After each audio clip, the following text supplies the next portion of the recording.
Welcome back. Are you ready?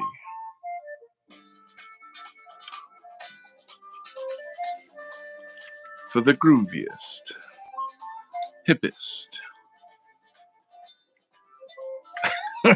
coolest comics art stream on the internet. Yes, sir, you just hit the jackpot. Welcome to the Donald Kent art stream. Oh, that's a different story. All right, just running through some of my latest pages.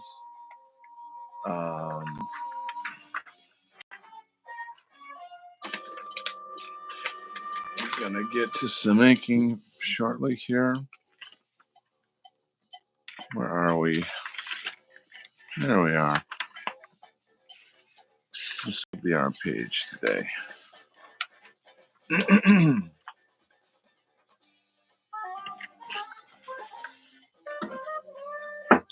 I like this 70s TV show background music. It's like a car chase and a gunfight. My channel says, what kind of stuff are you streaming about tonight? Well, I don't know what I'm going to talk about. I just, stream of conscious. That's, unless you have a particular topic you'd like to talk about, we can do that. That could be interesting. How was your day, sir?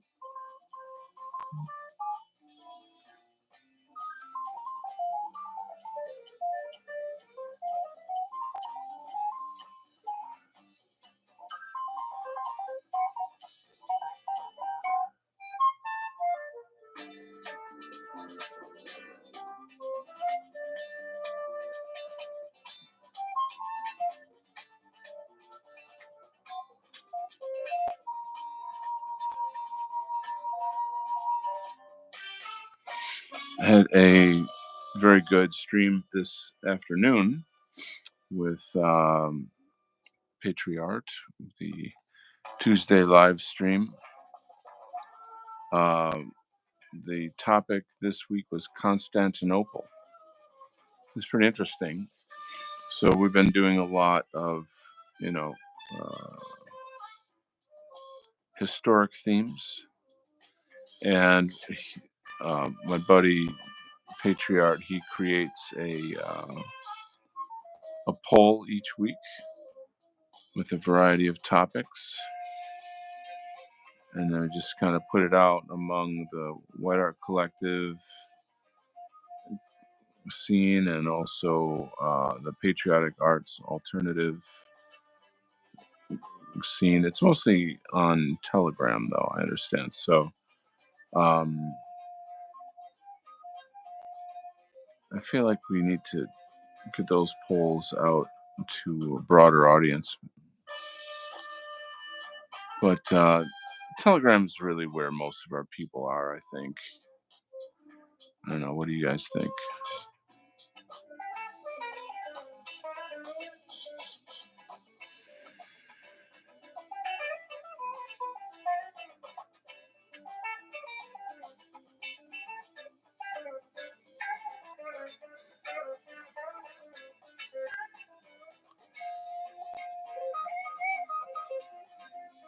So with that show, Patriart came up with a lot of, just, historic notes and details about Emperor Constantine and the importance of Constantinople as a city in our history and various things.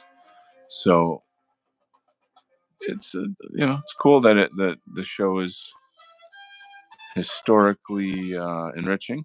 It gives you a little information to enrich yourself and your understanding of Western civilization. My theme was make Istanbul Constantinople again. That was my theme. kind of like make America great again, but make Telegrammer. Yep, yeah. I feel like Telegram is pretty much the whole thing now, as far as I mean, we're obviously on Twitter doing our twatting and such, but and that I feel is really where the information war. That's like the front line of the information war. But Telegram seems to be where we can be ourselves in a way, and it's more like for us. It's more. I don't know, people, friendships, and um, lots of deep dives on whatever's going on. There's tons of esoteric stuff out there that's like crazy. Like you can't find that anywhere. They're highly specialized groups in this regard. So pretty neat. Like Zoomerwaffen. Zoomerwaffen's awesome. I love that Telegram page. Um,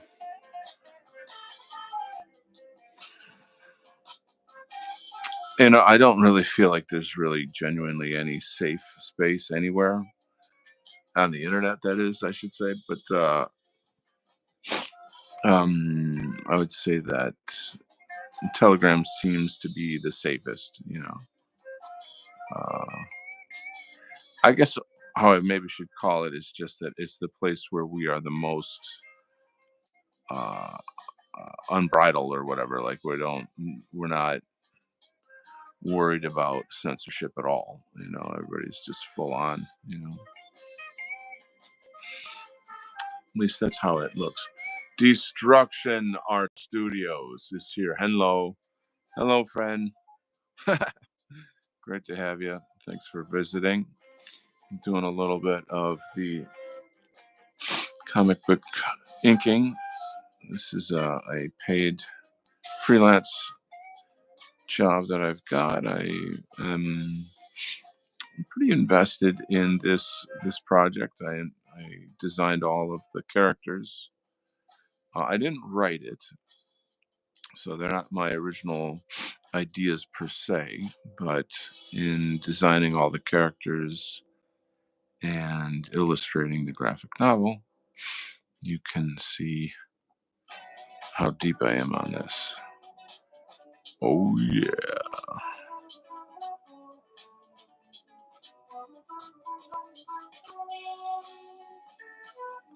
Going deep.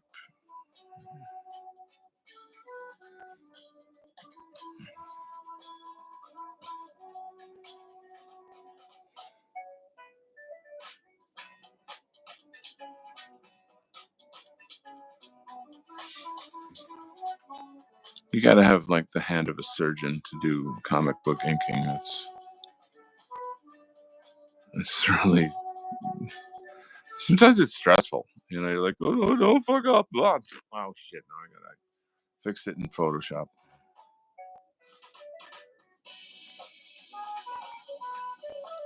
Thank God for Photoshop.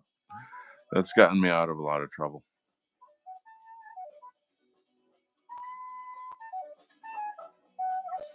But it's tedious. It sucks to have to go back into Photoshop and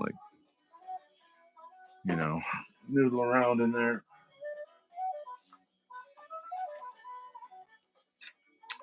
So what's up, Destruction Art Studios? Tell me more about what you do. What is Destruction Art Studios? That would be very interesting to know. Please share some info. Okay. I want to get to know my viewers better. There's a lot of people that come to this channel. Some are just kind of like one timer. They just kind of come and say hi and check it out and have fun. There's a lot of lurkers, I'll tell you that, because I get about 200 views per show, and I'm like, I mean, I don't know that they're staying for 2 hours to watch me draw and talk. but still 200 uh, visitors for a live comics art stream is pretty. I don't know. I think that's pretty uncanny. No, that's pretty unusual. So I just feel like I'd really like to know who's watching. Introduce yourself. Be so shy. Damn it. Um, One thing I've noticed too is that I have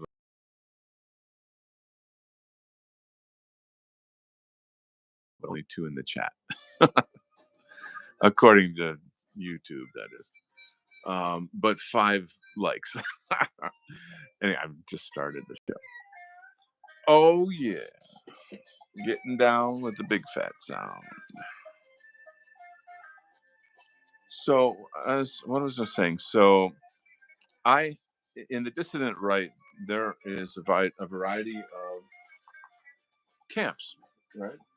You've got Christians, pagans, Apollonians, Groypers, uh, this, that, and the other thing. So it's a good bit of variety of different types of scenes, I guess you could say. And I've got an open door policy for everybody. It's like, for example, today on um, the live art stream I did with Paul Patriarch, my Tuesday show. One of my regular uh, guests in the chat, he asked me, "Are you Apollonian?" Because you had said a lot of supportive things about Apollonian Apolloism the other day on your show.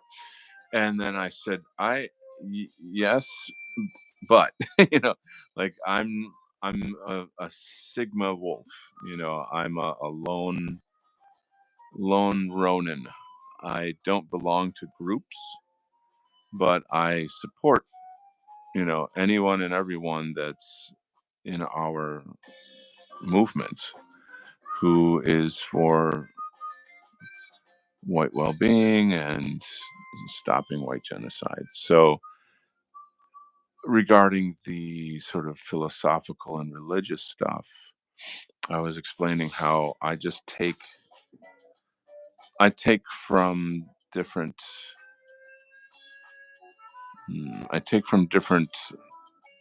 things, and I use what is useful to me.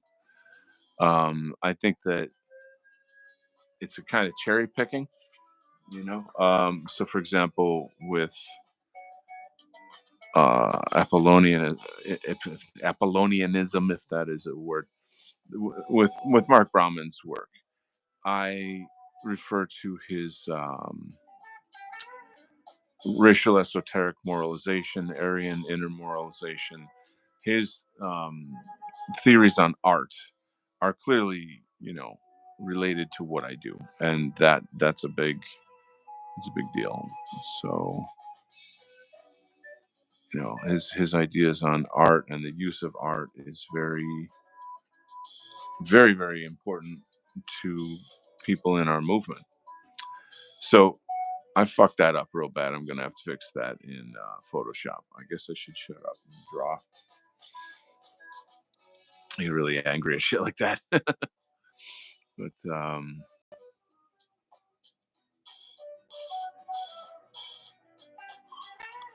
my first embarrassment for the night. um,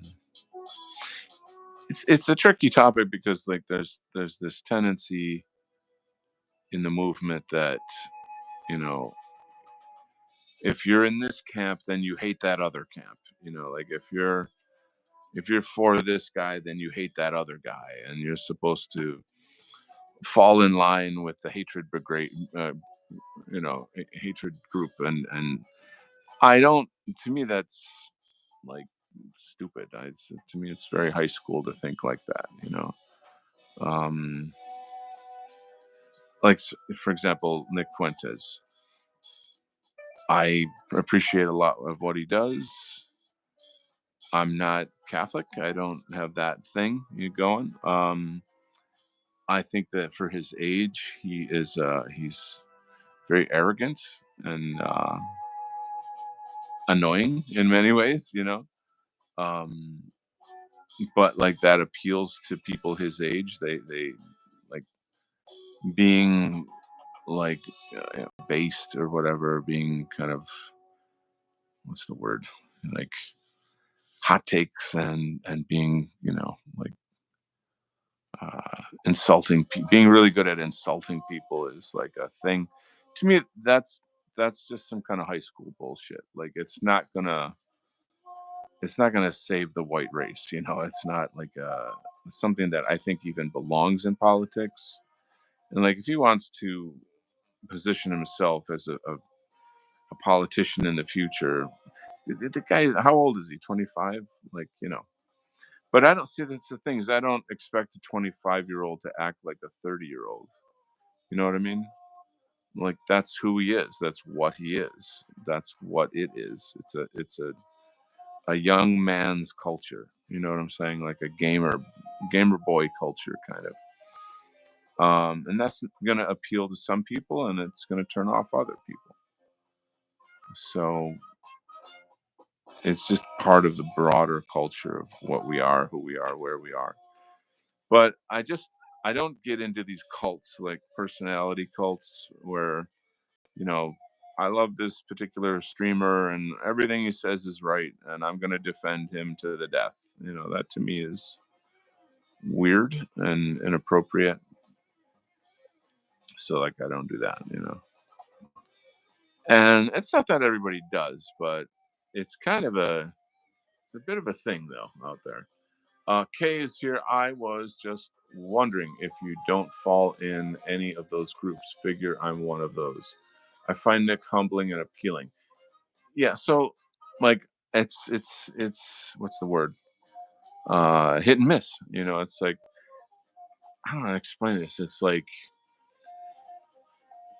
if let's say your team is Cincinnati, and you know even if the team is garbage, and like the players are drug addicts and wife beaters, you're still gonna root for that team because you're from Cincinnati or something. It's just stupid. Like you gotta find the points that these people are saying, and like whatever it is that they stand for. So like I'm for some things and I'm against some things. I guess that's kind of what it boils down to.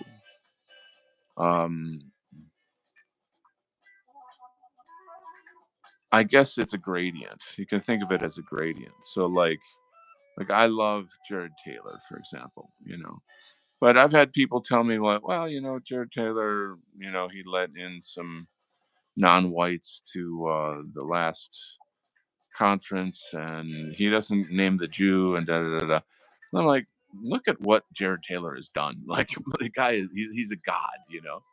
But like I'm not a card carrying member of the Jared Taylor cult, or whatever, of which there is none.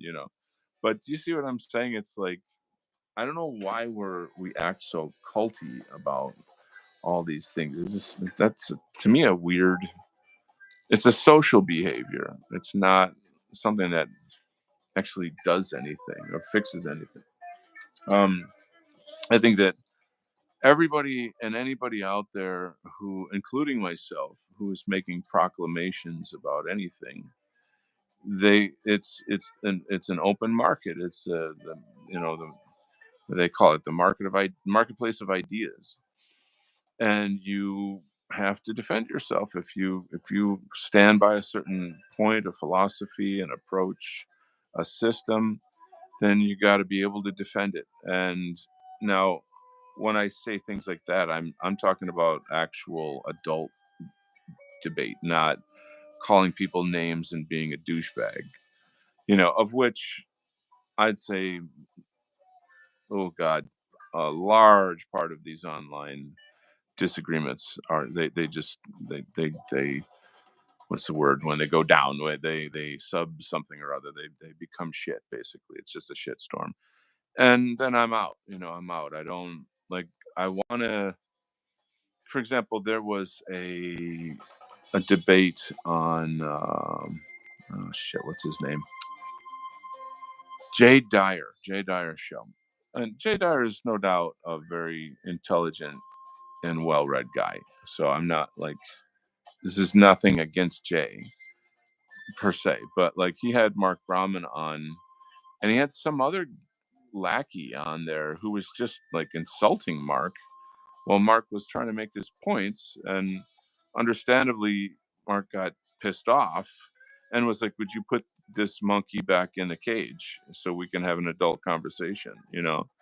And Jaden, he just handled it very, very badly. And I'm like, you know, you might be right about X, Y, and Z, but like, I don't respect you if you're going to behave like that. You know what I'm saying? So I don't know.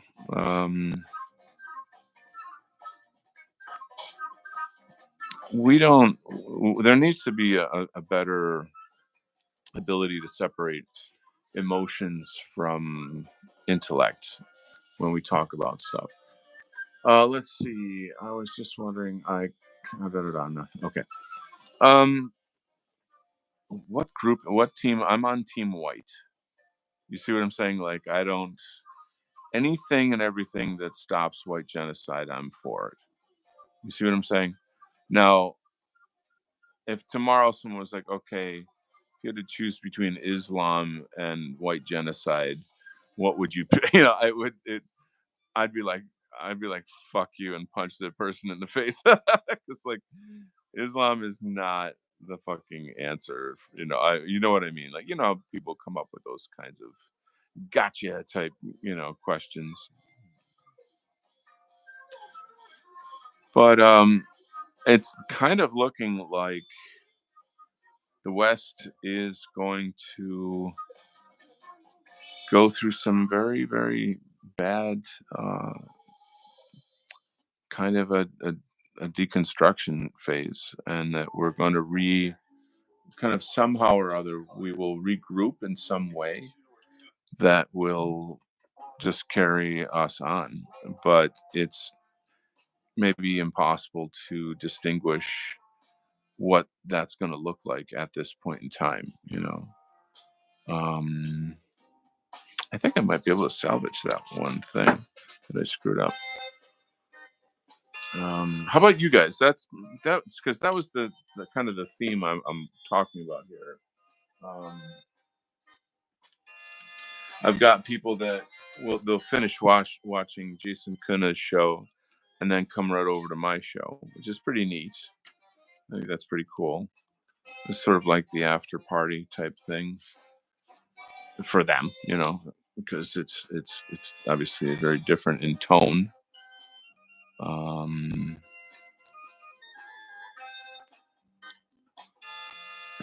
let's see how this works.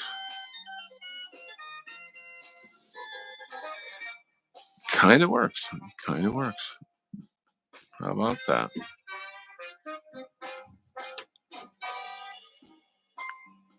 So,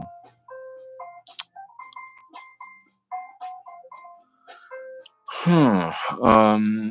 You know, there was a show that I did not long ago, and um, there was someone that came out in the chat and was just attacking the Christians like really, really hard. And like that guy is definitely one of my regular chat dudes who comes and is welcome on the show. But it was getting yucky, and ironically, we just started kind of going into that topic of like, those within the white identity movement, there's certain protocols or behaviors or demure that you need to have. You can go do your attack on Christians in another sphere, but when we're all here for the same purpose, the same mission, then let's make that the focus. You know what I'm saying? So anyway, Hippocratic Ophis here. Welcome. Devil's Daughter lives. Welcome, Devil's Daughter. Hey, how was your day? Your art is amazing. You are so lovely for saying that. Thank you. And since you're new, I'm going to give you a special just for you art show. And give you a peek at some other stuff I've been doing. So give me 10 seconds here, and I will pull up some Cool Beans pages, and we'll check out a different. This is my Militiaman story. Um, Hippocratic Oath says that's too bad. Mark Brahman was treated that way. He has a lot to offer. I know. I really was hoping. I was really thinking this is going to be a fantastic discussion because you got two intellectual giants that have a massive amount of knowledge about fascinating things, and the listener will benefit from all that. But then this, don't ask me why this third person was on there, but like he was just a douchebag. Like he was just like saying insulting things, and it's just not how you run a debate. It's like you're going to do a debate, but I don't know. That's kind of my whole point is like, let's try to treat each other with a little more respect and demure, whatever the word is. Demure, I think. So, Devil's Daughter, are you an artist? Do you do any kind of artwork? How did you find my page? This is kind of a cool scene right here with this dude. He survived a gigantic explosion, and the dude and the motorcycles come to take his body away. He's not dead yet, and then this guy knows that this guy has a special mission, and so he's like recovering him. See, kind of MAGA force. These guys get killed in the explosion, but only Militiaman survives. So that's kind of the hook to the first issue to make you wonder, like, you know, who can you trust, and you know what's going on. This story talks a lot about the destruction of America and the different forces at play, and MAGA force is meant to restore America to its greatness and glory, and there's a lot in the story. So anyway, yada yada yada. That's right, gang. So I believe I will get back to doing my little inking project.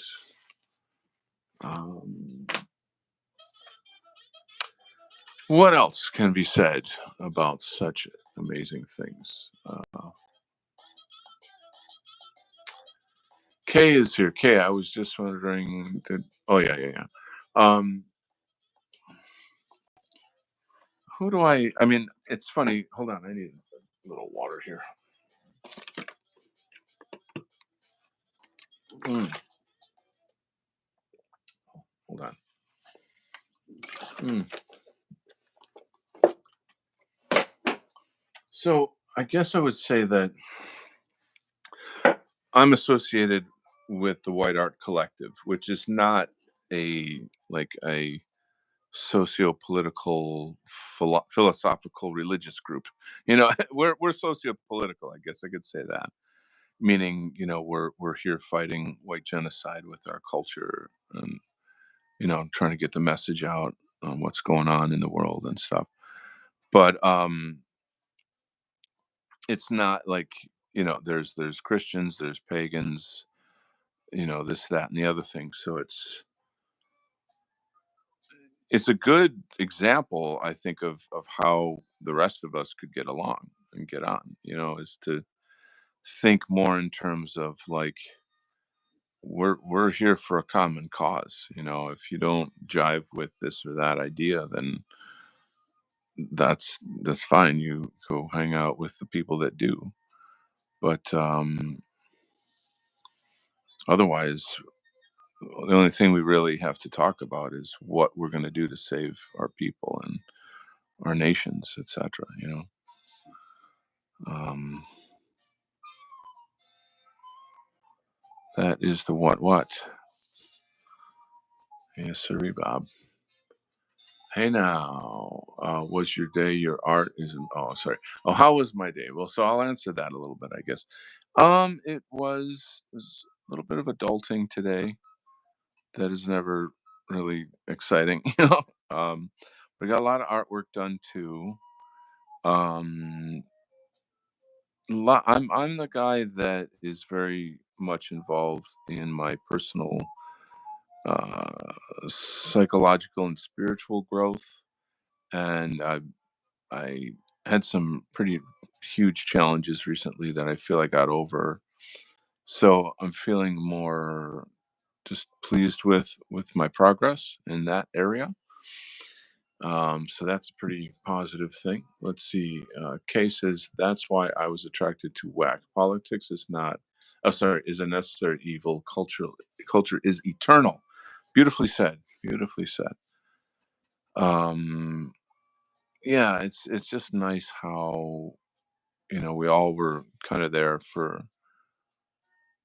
just the celebration of our culture. You know what I mean? And not there to bicker about religion or something. Um, and I'm not against rigorous debate. I'm not. I definitely am for that. It's important, but again, it boils down to being an adult and not being like a snotty teenager, which is I see too much of that shit. Anyway, Apollonian Germ has declared war on Whack. Well, yeah. I mean, I don't think that he's vlogged about us since then. He did that one show that was very uh you know very strongly against Whack and what we do. We were all totally sideswiped by that. We were like, what the hell is what him of all people too? Like, we all like him and we're just like, huh? Like, why are you doing this? Like, what? How come you don't understand what we're doing? Like, it really was. I mean, it was a bit hurtful, of course, but um in the end it was just like, look, this is just your personal, you know this is your personal thoughts on the matter. Like, you're not. There's facts and there's opinions, folks. You know what I'm saying? So, like, you are welcome to your opinion. That's not a bad thing. um I think the takeaway from it, from Apollonian Germ's critique, was for people in the White Art Collective to hold our work up to a higher standard and to think through, you know, like, yeah, we need to be sure that what we're doing is not cheesy or campy, that it has like a kind of high art and quality to it. And, you know, if you're taking on this cause, that's pretty damn serious. You really better make sure that your work is beautiful and is like up to par with the importance of the cause. You know what I'm saying? So not everybody that kind of came out at the time of the White Art Collective, they weren't really all ready to be in the public eye. I think a lot of them were still growing and still kind of finding their artistic identity and these types of things. So that takes time to sort of find yourself as an artist. Um, and just because you're a supporter of the cause doesn't mean that your art is good.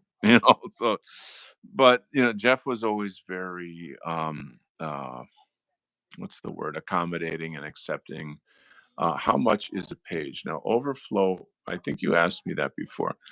$170 for pencil and ink. And that does change depending on like how much detail is in it. If I were doing just pencils, if I'm, blah blah blah. These are generally the prices. They're pretty much industry standard prices. Um, hold on a sec. There's always some commercial that interrupts me.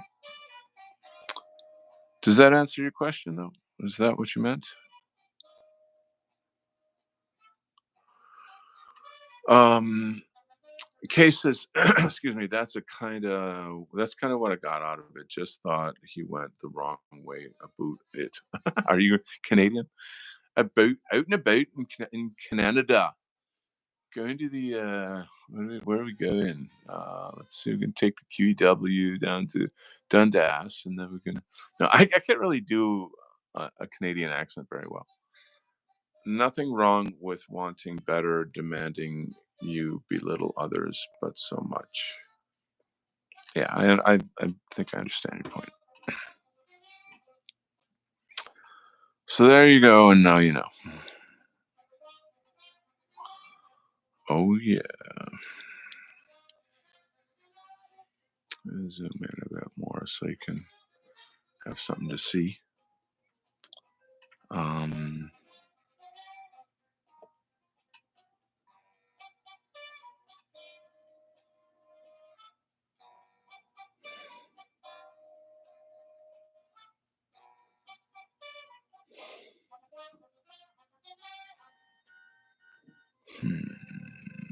all right. I should go back and listen to that video again and just revisit his thoughts. Um, I think it'd be a nice refresher to sort of say, like, you know, what are the takeaways here? What can we learn from his opinions and his thoughts on what the White Art Collective is. I definitely agree with the idea that we don't want to be cringe about this. That you don't want to do the opposite of what you're supposed to be doing. You don't want to be turning people off. You want our work to be inspiring and noble, and beautiful, and have you know museum level quality artwork that we do. Um, I think if I were in charge of the White Art Collective, I would probably be a lot more selective. Um, I At the same time, I would set up some kind of a preliminary school for artists, creators that want to be in the White Art Collective, and guide them through. These are the things that you need to learn in order to improve you know your style, your method, your concepts. you know I am an art teacher. I have a certification and all this other stuff, so I think that would be very cool, actually, to create like a school for um, people that want to make, and what do we even call this, like white art? No, it's like white identity art, white identitarian art, imperium art. Hmm. There is an idea right there. Yeah. Gosh almighty. I didn't even think about like I could open my like an online school. That is for artists, that is, of course. Um let's see. Case says nothing wrong with wanting better. Oh, I read that. Is this intended to be a single release or a series? The comics. So it's gonna be one big graphic novel. The the producer who is paying for this, he did release some of the earlier issues, along with a product. I don't know what to call it. It's kind of like a promotional package where you have products and comics that go along with that. I don't want to talk too much about that, but suffice to say, some issues were put out, but they're more exclusive for the producers' clients, if you will. I'm being very vague. Um, so yeah, just be patient, hang in there. We'll get this out, and you guys can grab a copy. It'll be a blast. Hippocratic Oath says it's going to be a movie. So, Hippocratic Oath, are you an Apollonian? I'm just curious. Are you in the Apollonian culture? Okay, yeah. I don't want to hear all this. Yes, I know. I'm so good at singing. You're so special. Okay.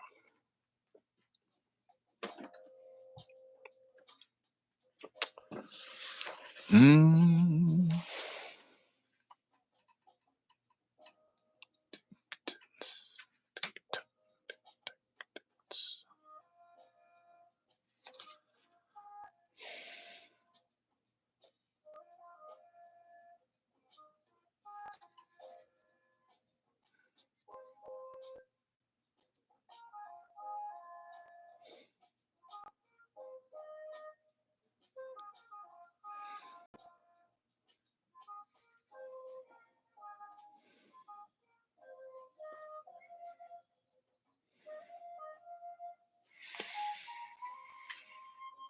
Hmm.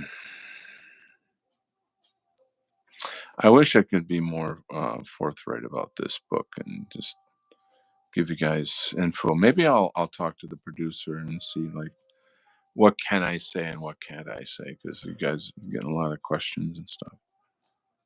Um,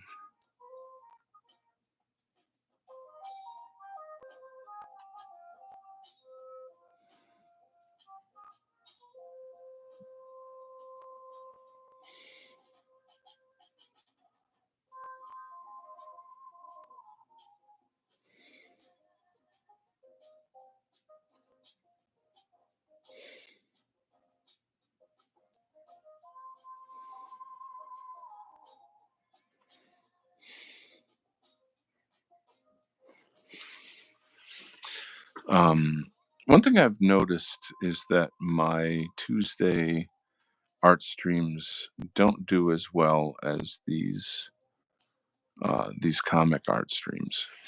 I'm lucky if I get 100 views on that, whereas I get 200 views easily on these. You know, so I'm curious why is that? That seems odd to me because those shows are, they're shows. You've got two professional artists that he's from England and we're doing special themes with history and nationalism and all this cool stuff.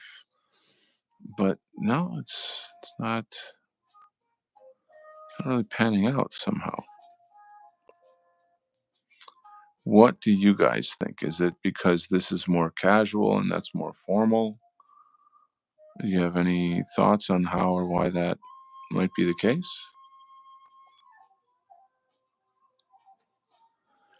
Let's see.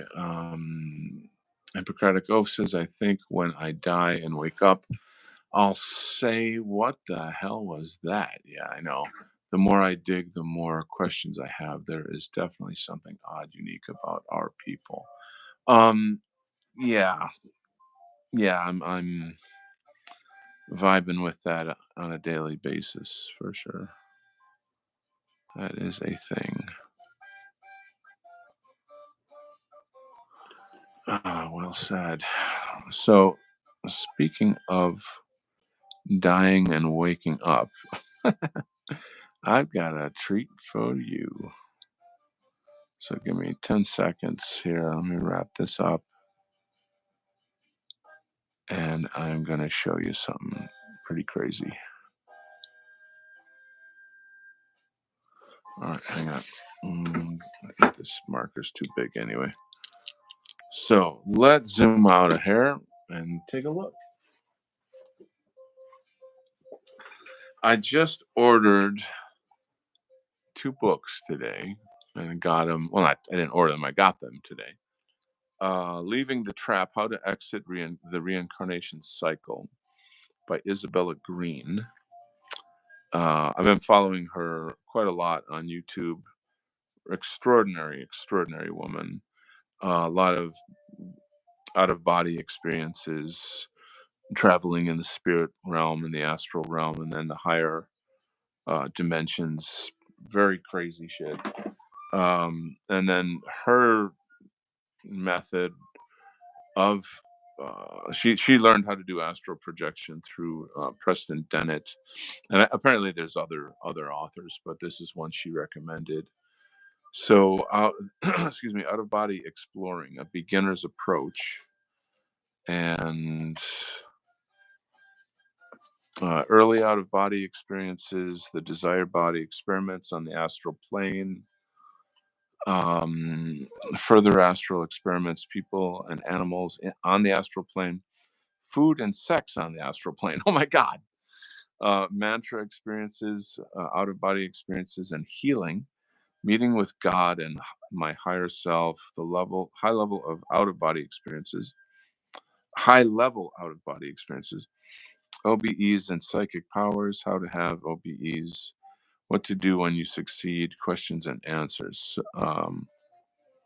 So this is another guy I just started following on YouTube, and I'm just gonna take time to learn more about it before I jump in, because this is very, I don't want to say dangerous, but I think there are dangers to it. Promethean healing is here. I really like your art, and there is something very fun about Pulp Fiction comic books. 100%, my bro. I could do a whole show just looking through my comics, and like, oh, I really like this, or check that out, or something. Maybe for a quick second here, we could actually have a little fun time show and look at some The Essential Avengers. Let's go back and see what we got here. You might actually see a lot of my like art stylings in this stuff as well. I'm a big fan of the Bronze Age. I just feel like comics were very heroic back then, and I just prefer the art style, the rendering. This is one of my favorite artists, a guy named John Byrne. He was born in England and grew up in Canada, and then applied for work at Marvel and got the job. Pages you can smell. Yeah, that's so funny. Like they're slightly yellow. This is real newsprint too. It's that kind of like cheap paper basically. But yeah, John Byrne is like comic illustration god to me, basically. This isn't the best issue he's ever done. It's kind of a stupid issue, but I just love his anatomy and his storytelling. He was a writer as well, so it's kind of interesting. This is interesting. This is the page where like Captain America gives up, or no, that's not Captain America. That's sorry, that's what's his face, Hawkeye. He quits. He quits the Avengers because they hired a black guy because of diversity quotas. And so he's like, you know what? I thought you joined this team because of your skill, not because of your color. You know, so maybe I can read this little bit up here.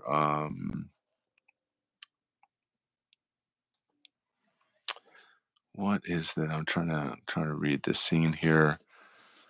You can zoom in a little bit.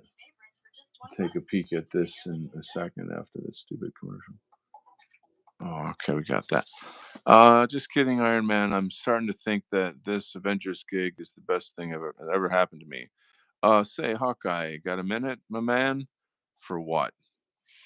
Hey, look, I just want you to know that I'm sorry about taking your place. I feed it to the Rubes Falcon. I'm more of an asset to the Avengers than you'll ever be.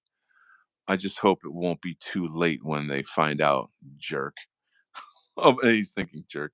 And then Falcon is like, whoa, So that's pretty, I mean, like this there's a bit of a subtext in here, and he's disgruntled and he goes on to sort of find his own way as like a solo superhero for hire.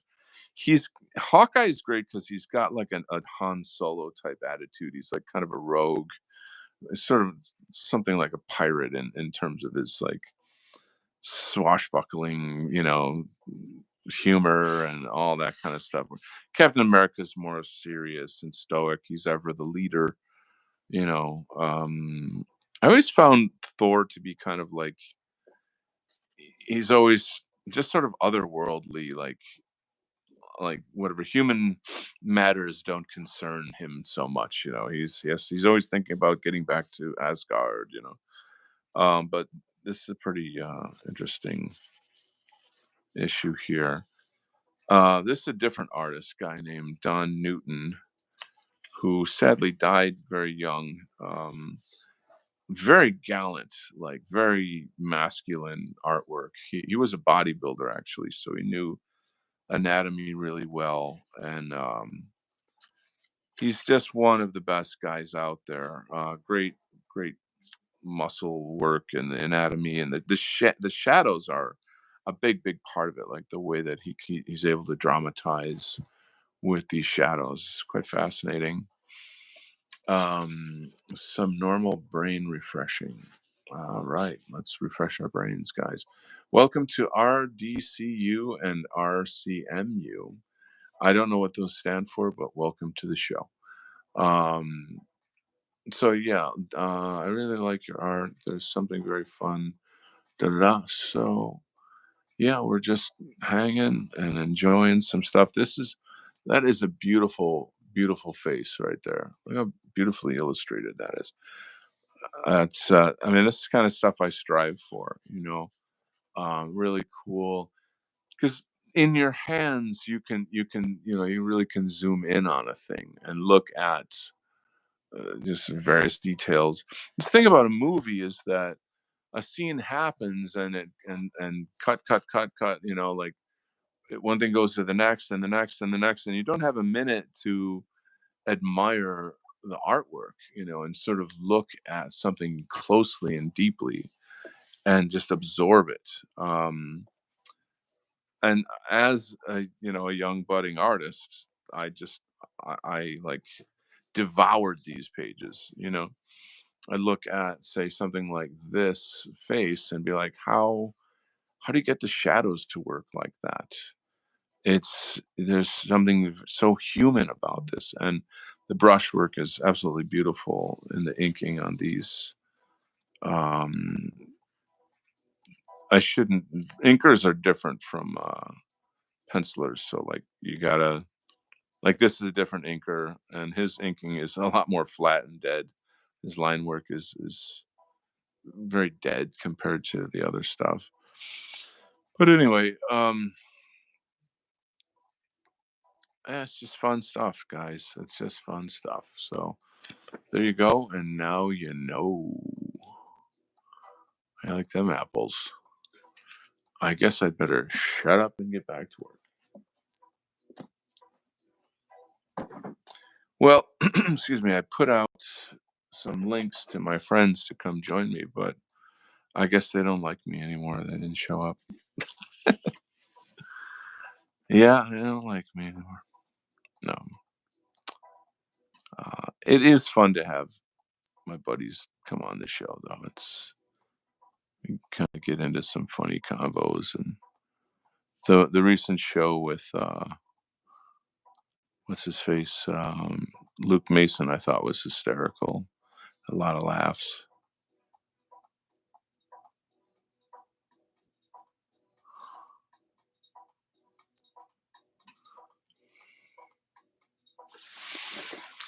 So this page is what I call a drawing small page. Everything's mid range to far away, and as such, it kind of it's just you got to use thinner markers, and it's just harder to do. I wouldn't say so much that it's harder, but there's more opportunity to screw up when you have less space to work in. It's more likely that you're gonna fuck up. Hi, Zoe. But that is the truth of the matter. So, how about you guys? What groups do you belong to? Are you in the no white guilt camp? Are you in the Groiper camp?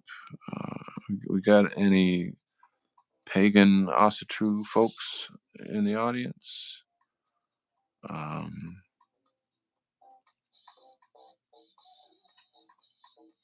Another interesting question is how did you become red pilled? You know,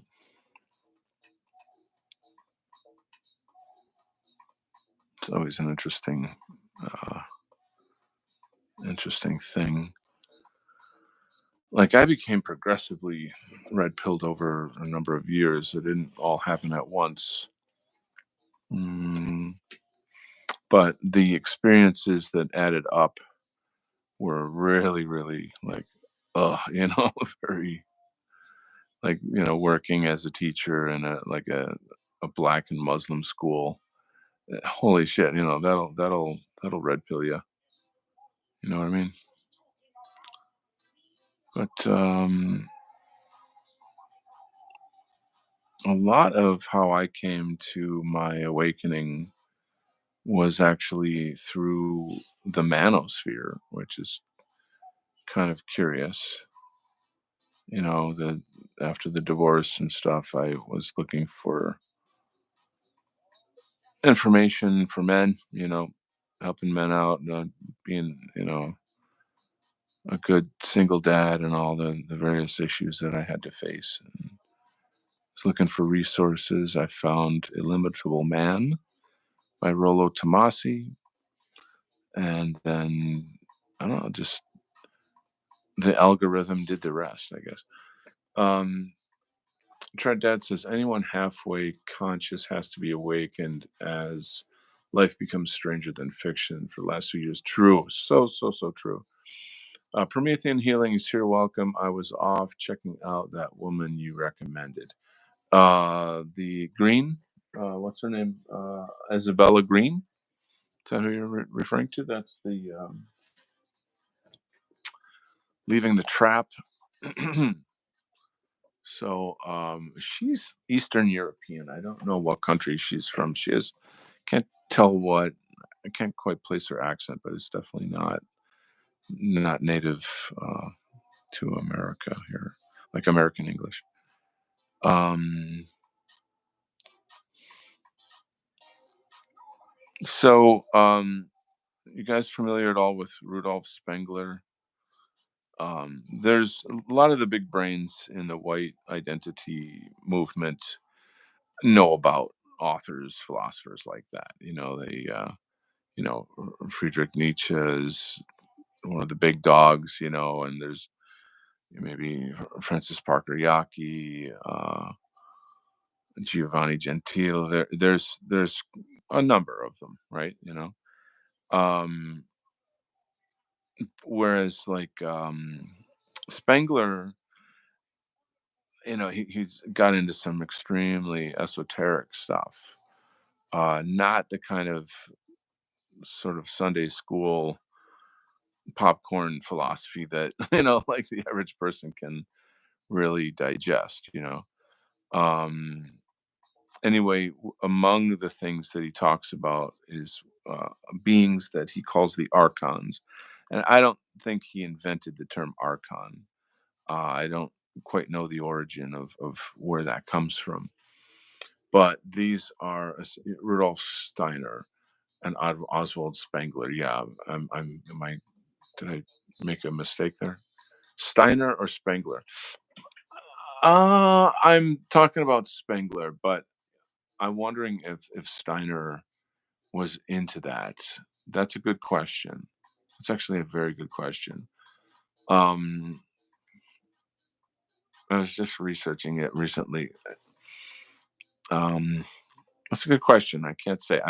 And I'm not an expert on either of them. I just know about them through people like Philosopher Cat and friends like Hyrith and various people that are kind of more into like esoteric Hitlerism and things like that.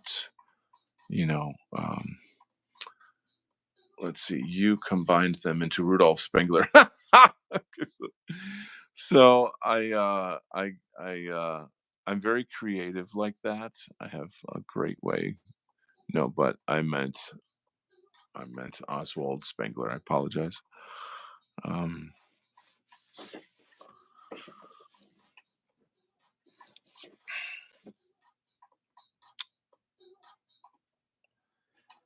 yeah, it's I don't really have an excuse either for that because I can't say like, oh, I worked today and I'm tired and I but maybe I'm just getting old. Oh no. Anyway, the this stuff gets a bit wackadoo, so I'm less inclined to go full on. I can talk a bit about some things, but like I'm I don't really like to get into stuff that if I don't have like a really really solid understanding of the topic. I know what I know. I know what I need to know. But I can't say that I'm really ready to try to explain it though. That's quite hard to do. Um,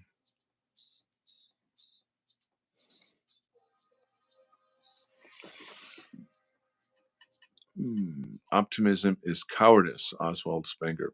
He was fun at parties. Yeah, that like famous photo of him where he's just like scowling into the camera, and like, oh shit, this guy's pretty serious. But I don't know. The guy was riding on a different vibe. He was very serious guy. I think he thought in terms of like civilizations. His thinking was more about the civilizational war that we're at. So like his clock has hundreds of years on it, so to speak, if you think about it that way.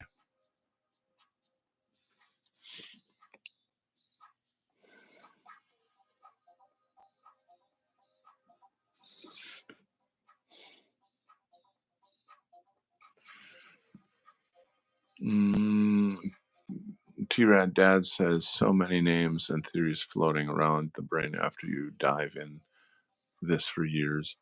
Um, I also have a weird like, and anyone who knows me knows about this. Like, I have for some reason I'm really bad with names. It's like a weird mental deficiency thing I've got. I don't know. It sucks because it's like there's a lot of times when you're trying to talk about something, you're like, that guy who does that thing, fuck, and then you end up looking like an idiot just because you can't remember his fucking name.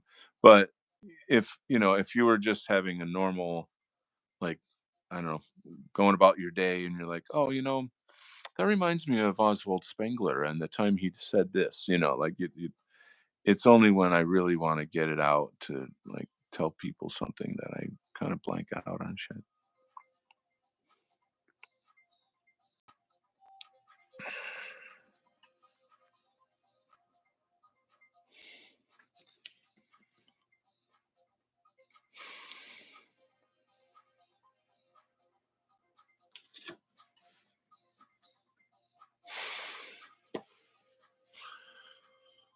Oaf says, I think Spengler was a math teacher with an uncanny way of predicting our current situation. He reminds me of Harry Seldon from Isaac Asimov's Foundation series. Wow. Maybe there was an inspiration there, you know? I don't know.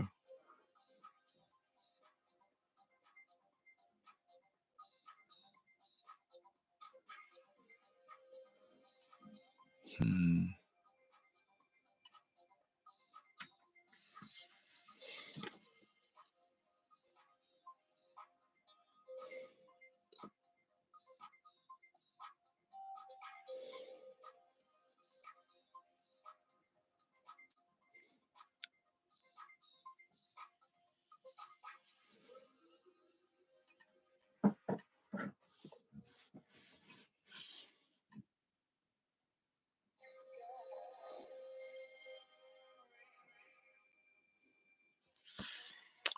Um, so I'm excited to read the books. The problem is I'm in a situation right now where it's pretty urgent that I get this book done.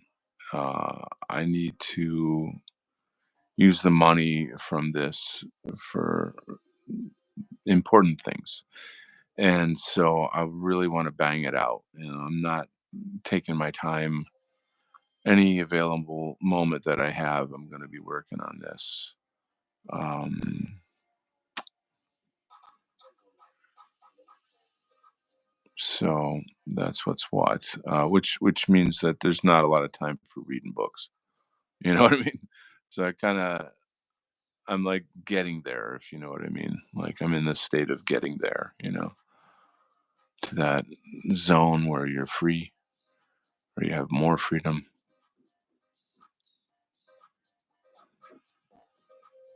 So we'll get there.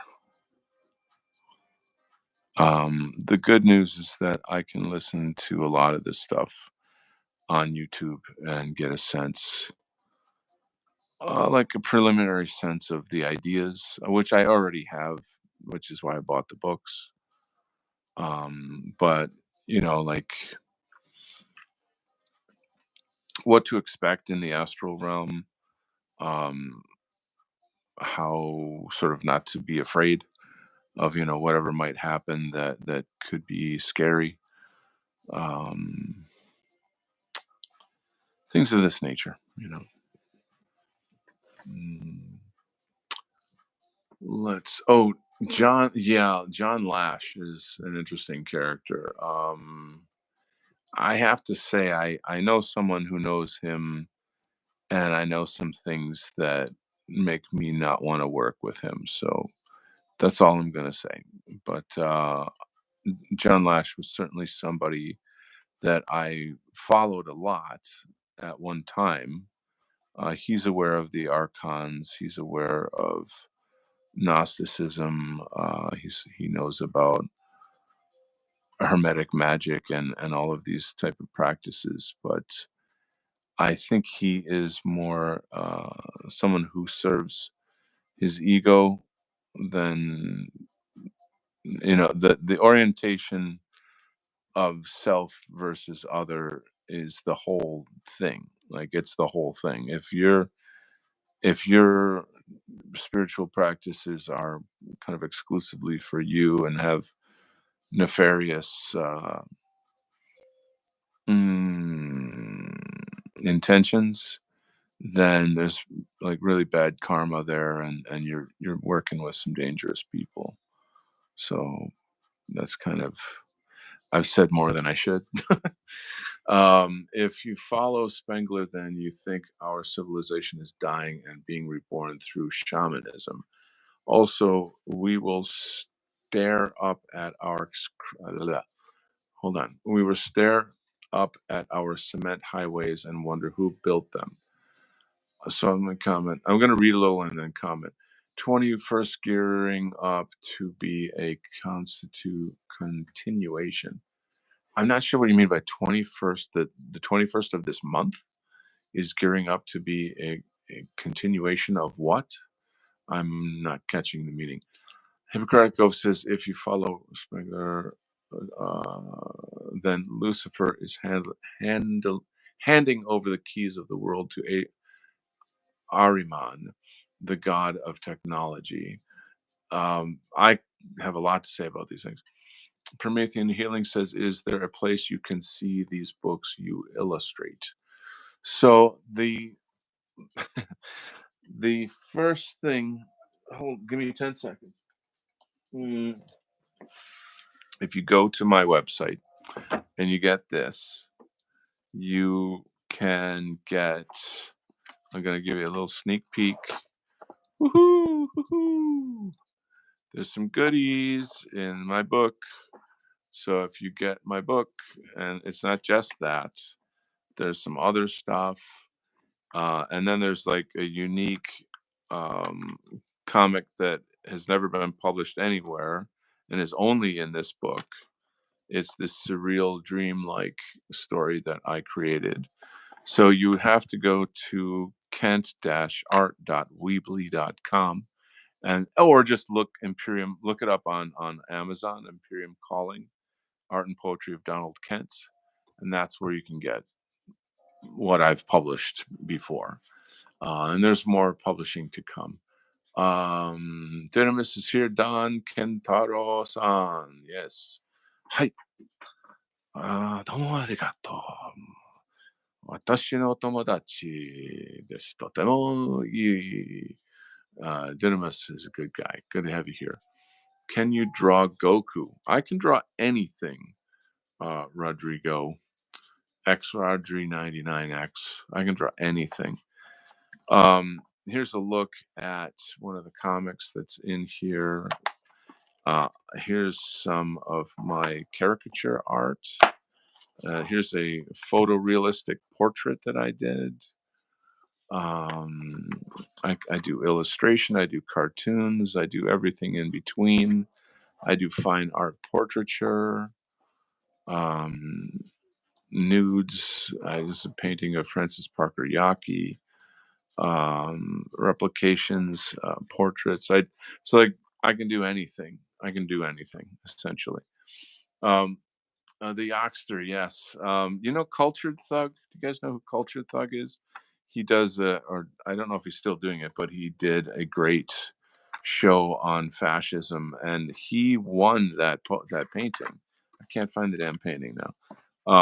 In There was a fundraiser, and he owns this painting now, which is so perfect that he's got that in his studio. I feel really great about that. I admire him a lot.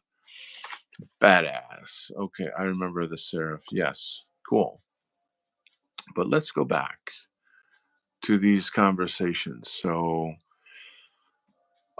I'm not like like a cult member of the Steiner or the Spengler. These are just people that I know some of their ideas. Mainly through other people who've taught about them.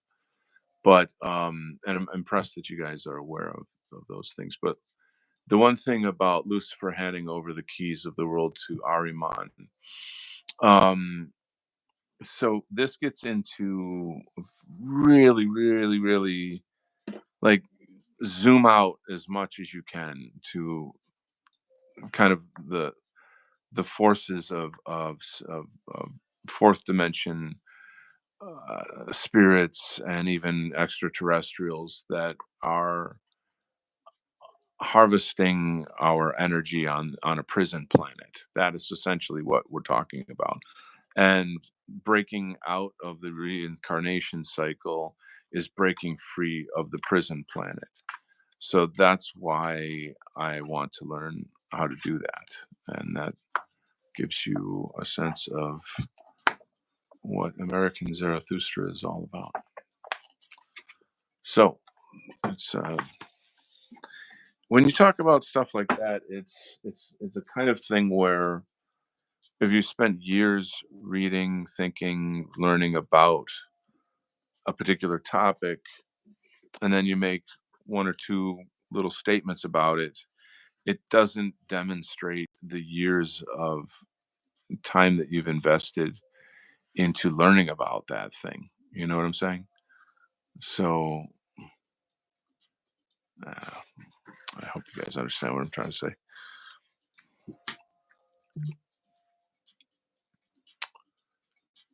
Mia Hernandez. Hola, hola. Welcome. Today, what are we doing? Let's take a quick look here. This is the graphic novel that I've been working on, and I'll show you a few of the recent pages.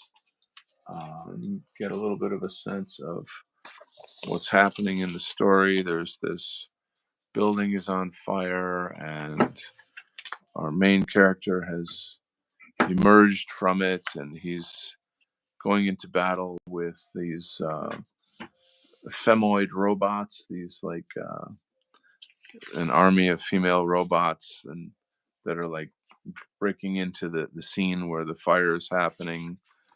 And then this is just some backstory about, you know, backstory.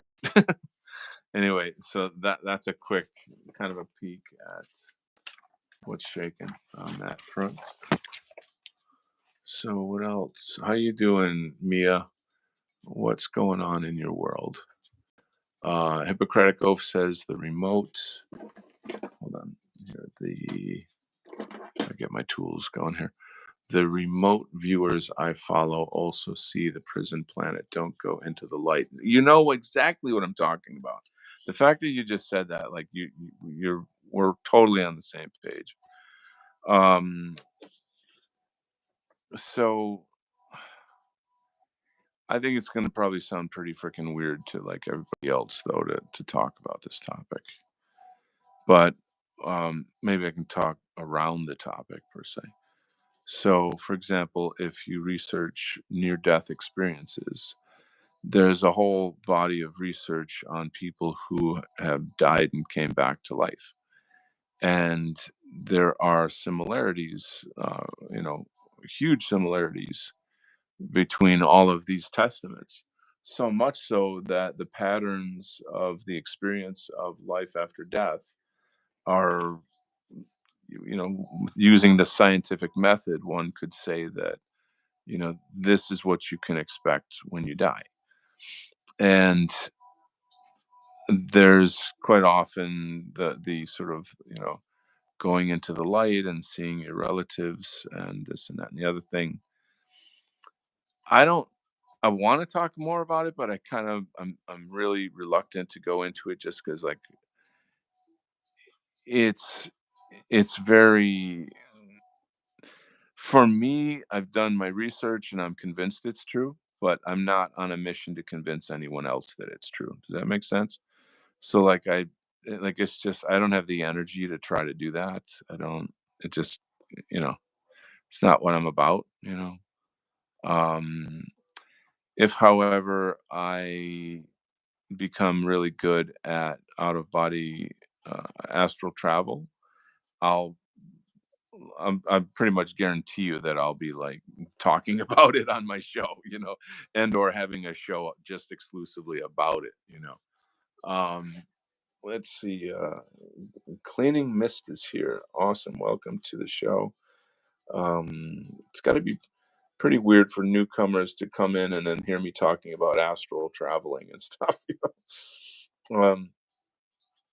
Western Kind says, you think that the writer would like the idea of John Sakar's cameo in the comic.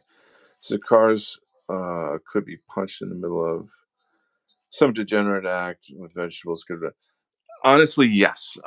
If you knew the writer, he would totally jive with that. Like he would totally, you know, laugh at that. He's got the right, or you guys have the same kind of sense for this. I mean, the writer is very unique. He has a really, really unique personality and sensibility towards his art. And I can't say I know really anybody like him in this regard. He's unique. Um, One thing though is that he's very, very clear on his mission and the methods and ways of saying the things he wants to say. So it's not he's not likely to like take suggestions about, hey, you should add this thing. Wouldn't that be funny? Like he's in his own world, if that makes sense. You know. He's got his own thing going on, you know.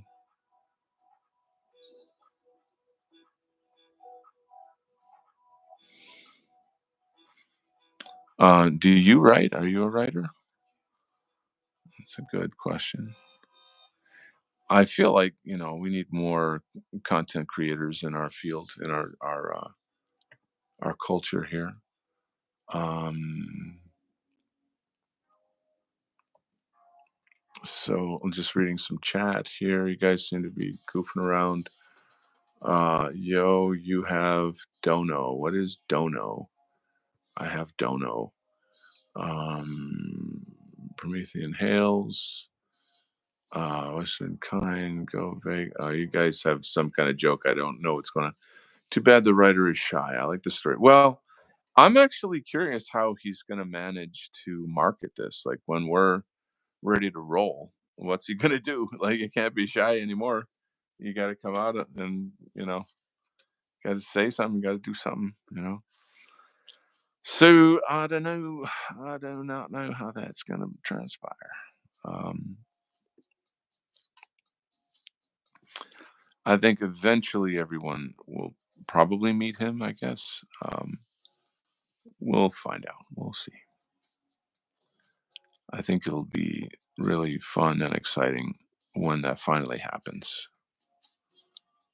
Yes, sir, Bob.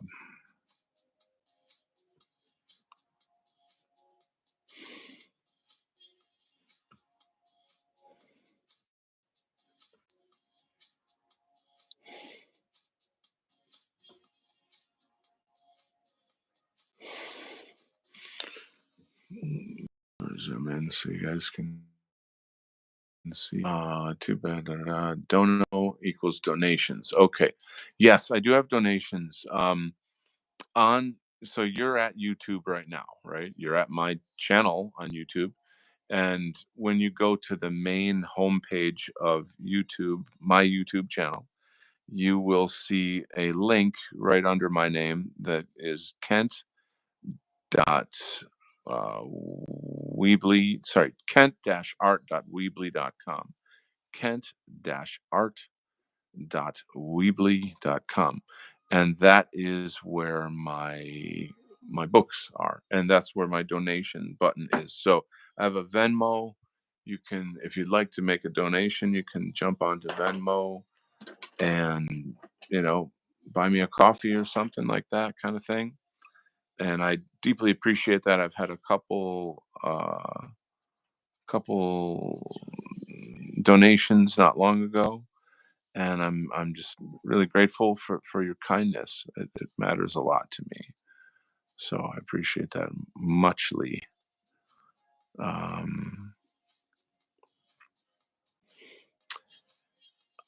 I I guess I've thought about ways to monetize the channel and stuff, and haven't really done it. Like I keep kind of telling myself to, and I'm like, well, first I'm gonna finish this artwork and then I'll do it. Like I keep kind of, I suppose I'm putting it off in some way. Let's see. Western Kind says you saw a sample of what all that I compose here and on Telegram. On Twitter, there are more examples, so I suppose that I could write comics, although I have yet to do so currently. So there is, you know, a very specific script writing for comics. It's a thing. There's a lot of artists in the comic skate scene that you could work with, probably, maybe. I mean, it's a lot of work, and comics, to be honest, are very expensive to produce. If you would, if you want to just self-publish, that's one thing. If you want to go the Kickstarter route and do that whole marketing thing, that's another way about it. So yeah.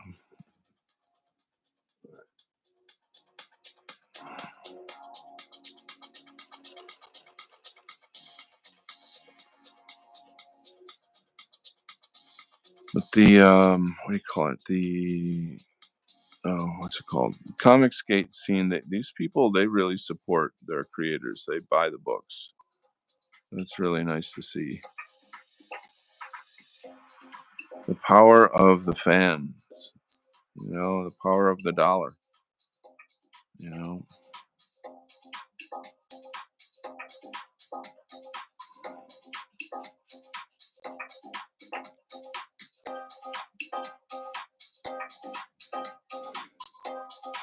Oh, what time is it? Oh, it's not too late. Turn it down a little bit there.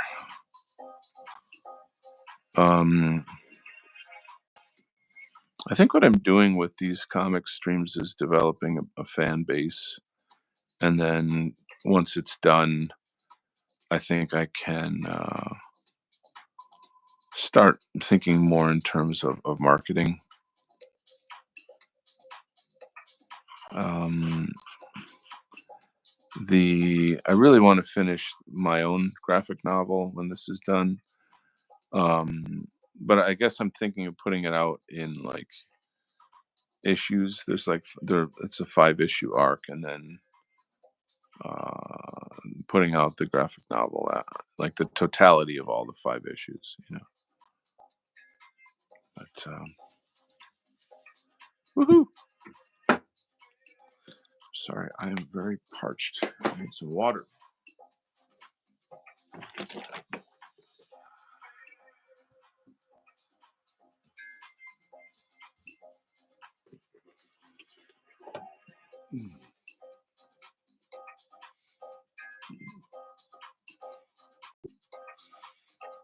Mm.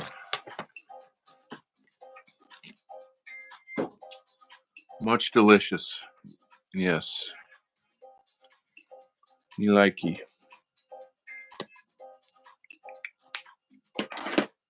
All right. What do we got? No, not that one. Not that one. How about this one? Yes. What time is it? 9 something. So, I guess that's a yeah.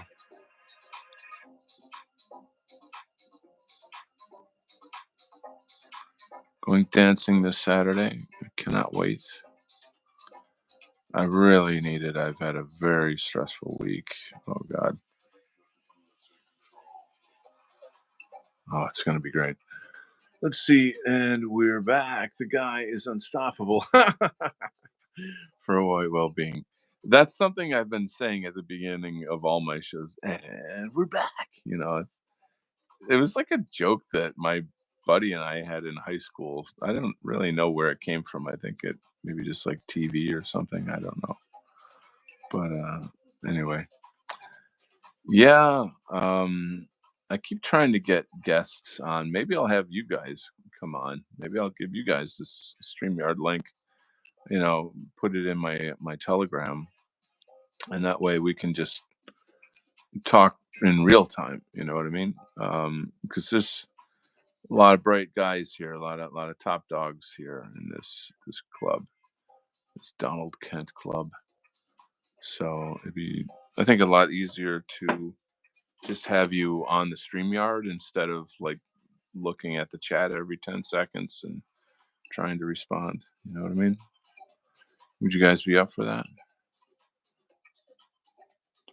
You got to join my Telegram if you're going to do that, though. I guess because that's how I'd get you the link. Salute! I remember we're back on a Spider-Man comic. Okay. T-Rad says, any art on T-shirt for sale? It's funny because under a different name, I do T-shirt art for this pretty good company. I don't, I used to have a website, and I got harassment from, those Antifa type people, and I lost it. The company shut me down. Did you ever hear of Teespring? So unfortunately, I haven't had the time to set that up again. What are your thoughts on that? Like, do you think I should, do like a line of T-shirts? uh, have like a kind of like a little fashion Donald Kent T-shirt line. What do you think about that idea? I mean, I'm game. Like I'm game for that. Um, it's just a sort of a thing where like, is this worth my time? Should I put the time into this? Mm, Definitely would like to hear your thoughts on that.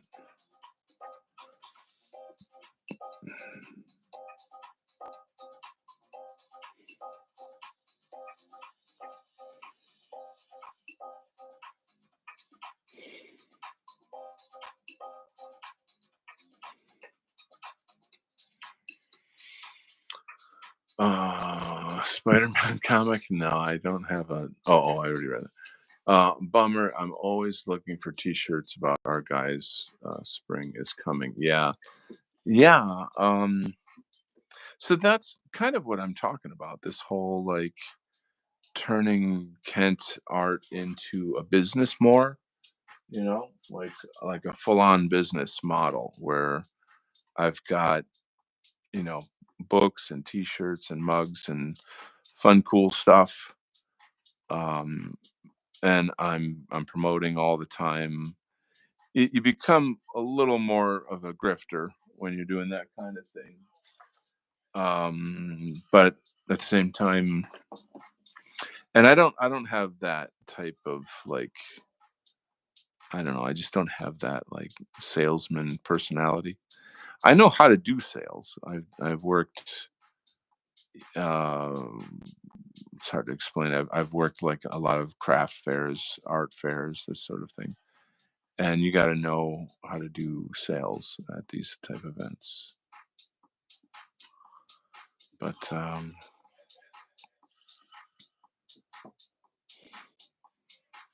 yeah, I know for sure I could like create some really really sweet shirts.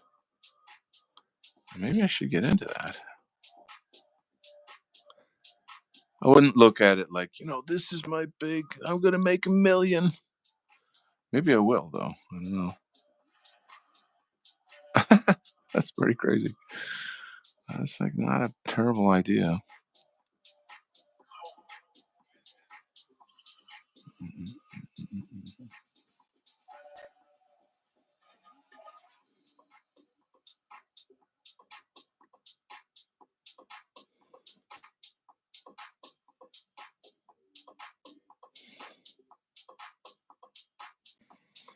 Now you got the wheels turning here, buddy. Donald does sleeve tattoos. You're funny. You are funny. You smart ass.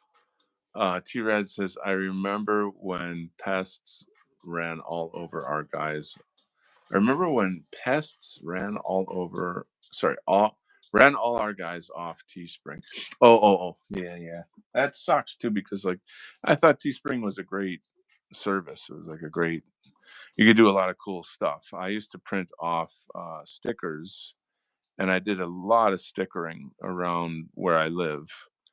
It's okay to be white, stuff like that. Just simple stickers. Um, Prices were good. They just have a lot of just whatever, stuff that's good, whatever for anyone who wants to get into doing t-shirts and the like. So, um, products of that kind.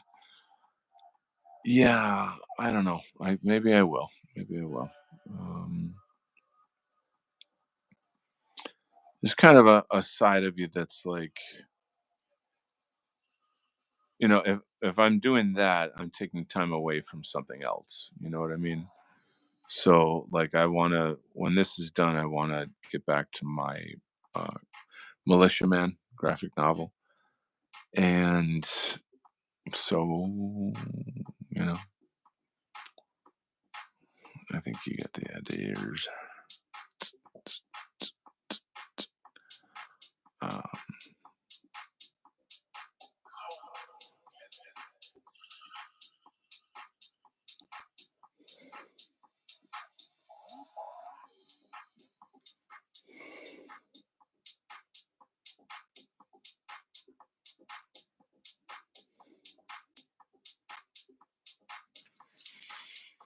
All right. What's the T? Oh, the Telegram. Um, Donald Kent art. So just look up Donald Kent art on Tgram. Okay, we're zooming right in here, guys. It's called Drawing Small. And when this is shrunk down, this page will be even smaller. So your eye is only going to capture a very small impression of what these figures are doing.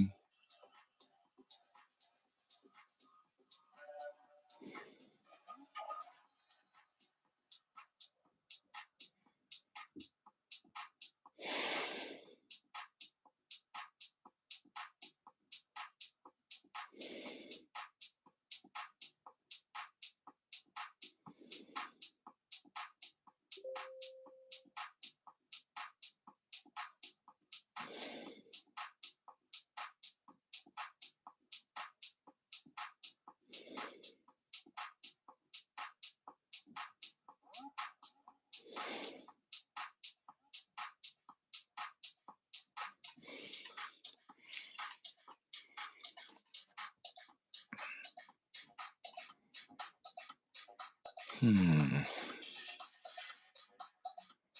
So it's funny because I was actually supposed to meet up with one of the t-shirt guys tonight. He wanted to go partying. Um, but for whatever reason, it didn't work out. But what else? Well, I guess it's the kind of thing where if you're working with people that have a, a t-shirt company and they're serious about it, like they want this to go national, then you're working with people that are pretty serious about it. And so like I feel that I could probably learn a lot from them and maybe get some contacts that I can use, for my own venture. So that's kind of the idea of it is to, you know, learn from that experience and then branch off, build my own company. Um, and again, it's like t-shirts are not my passion or something. Like I want to do more graphic novels. I wouldn't mind doing fine art, but I just feel like nobody buys fine art. Like nobody wants to buy a painting. Um, I feel that comics are more pop culture and can reach more people in terms of like getting our message out. It's just another way to do that. Um, Painting fine art is great, um, but it's kind of exclusive and not doesn't sort of fall into the popular culture realm, if you will. Um, for White Well-Being says, how did you get into house dancing? Fascinating question. So, you know, I remember in eighth grade there was a school dance. Was school dance da da da da, and come on Saturday and the big school dance. And I don't know if it was like Valentine's Day or but it was just whatever. It was a school dance, and I had as a kid I had seen things like this on TV, and I thought like, oh wow, this is gonna be the big. This is gonna be exciting. I'm gonna maybe I'll meet a girl or like that kind of thing. Um, and so I was excited. I thought it'd be fun, big social. I think I was primarily just looking to like scope girls, like that was like I've always been kind of like that guy, sort of. So, um, and the music, like loud music with pulsating lights in a dark, huge dark room, I'd never experienced that before, and it just tripped me right out, and I just started doing a jig, and kind of having fun with it and letting loose. And I never knew that this was something that I would like or want to do. Um, but I just had so much fun doing it, and of course, it attracted the attention of the opposite sex. And so when that happens and you're a young man, then you're like, "Oh, this is I'm good at this and girls like it, so I'm gonna do more of it." You know what I'm talking about? So that's how that seed got planted. Um, and then, like, as I got older, there I went to college and this and that. A lot of my friends would go out to these clubs, and it was just part of the social landscape of, like, your friends are going there, so you're going there. You know what I mean? And some clubs I like better than others. Some kinds of music and cultures are different from others. Da da da. Like I like to listen to drum and bass, but not to dance to it. For example, it's kind of weird for dancing. That is, it's just like, if you guys know the genres I'm talking about, you'll kind of understand what I mean. House music is very sexual. It's very primal. It's got that thrusting uh, quality to it. And what I've discovered is that it attracts people that are much, much more into positivity and being positive, taking care of themselves, living life to the fullest. Now, yeah, of course, there's a lot of hipsters and, you know, e-thoughts and that kind of people in that scene. But overall, though, they're generally a cooler breed of people than what you're going to see on. Well, certainly, like, not, like, I don't go to hip hop shows. I hate hip hop. But that's the thing. I've just discovered. I didn't really know it was going to be like that. But okay, so and I when I moved to New York City, I'd go dancing. When I moved to Asia, fantastic clubs in Taipei and stuff. And again, it's just like a thing that my friends did and I did and always liked it. So then, years later, and this is really the answer to the story. I started back in, what was it, like, 2017. I started a kung fu martial arts class for nationalists, for patriots, for our guys. And I created this class locally, and then just met a lot of our guys which is really, really cool. Some close friends are still around. Some of these guys moved out of the city and this and that, and they're going on with their lives, what have you. But one of my students is a DJ. He's a house music DJ. And this particular dude is just super funny. Like, if you met him, you just, like, he's a super fun guy. So we just always had a lot of fun together.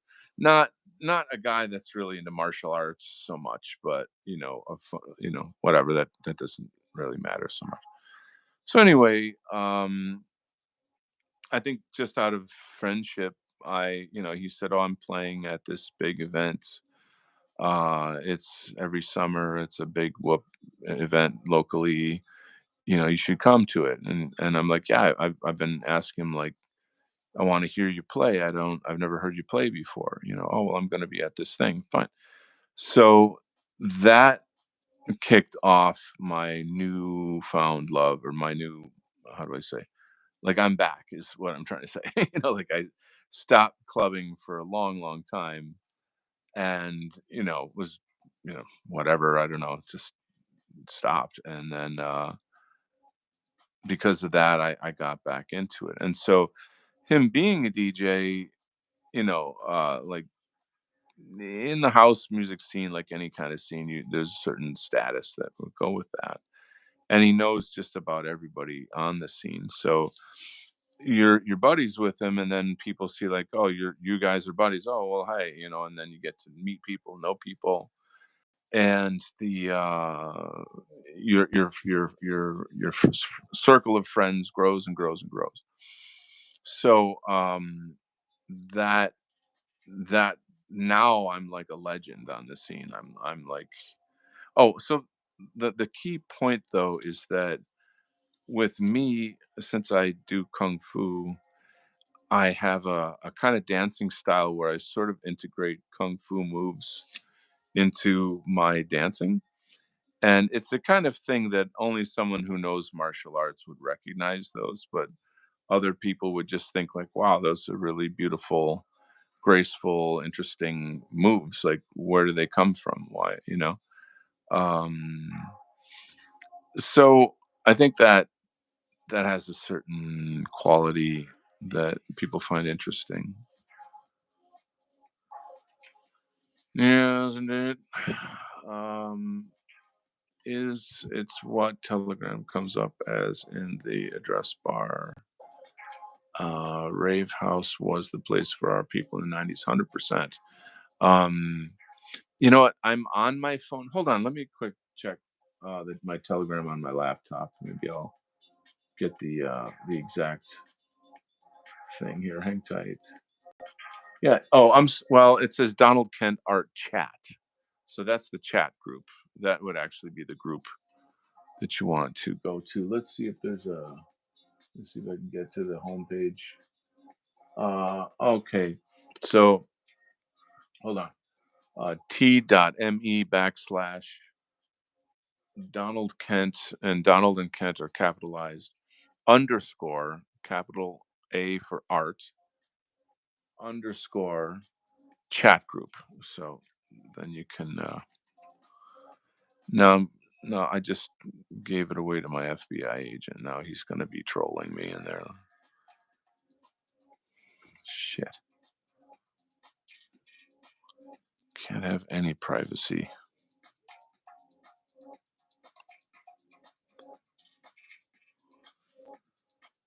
Oh, God.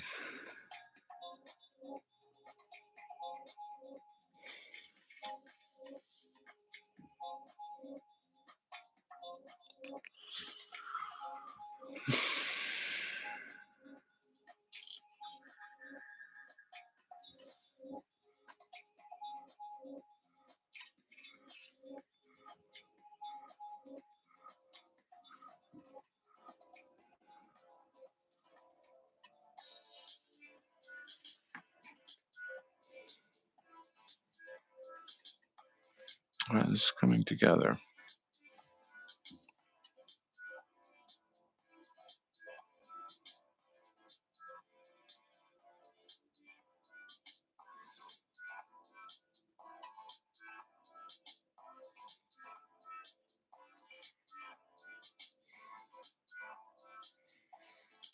Mm.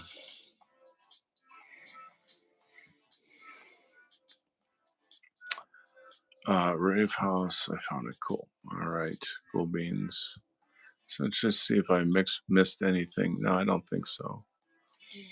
Um, so like when I go dancing, I get in a very trance-like state where I really want to just like I need to let go.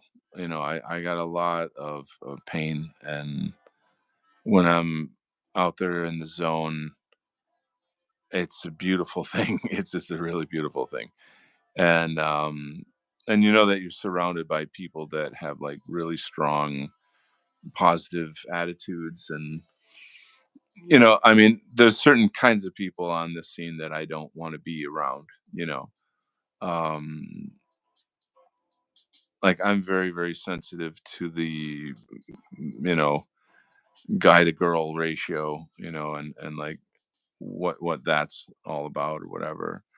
um there's certain racial demographics that if there are too many of them in the room, I know that the vibe is going to get ruined and I'd better leave. I could tell you stories about that. Um, I don't do gay clubs at all. I never, that's disgusting to me. Like, I'm super fucking grossed out by that. So, like, that ruins the vibe big time, like, hugely. And there's a lot of, like, house, it's in that there's a big gay culture, or a big house culture in the gay culture, is what I'm kind of trying to say. Um, but I'm not there. That's not for me. So no can do. No can do. Um, there was a time when I was at this one club I like to go to, and it's a great club, but it's in a pretty shitty neighborhood, and so unfortunately, it's like a kind of a trade off that you kind of sneak in there and have your fun, and then, like, be very careful getting to your car, like that kind of shit. It's not good, but whatever.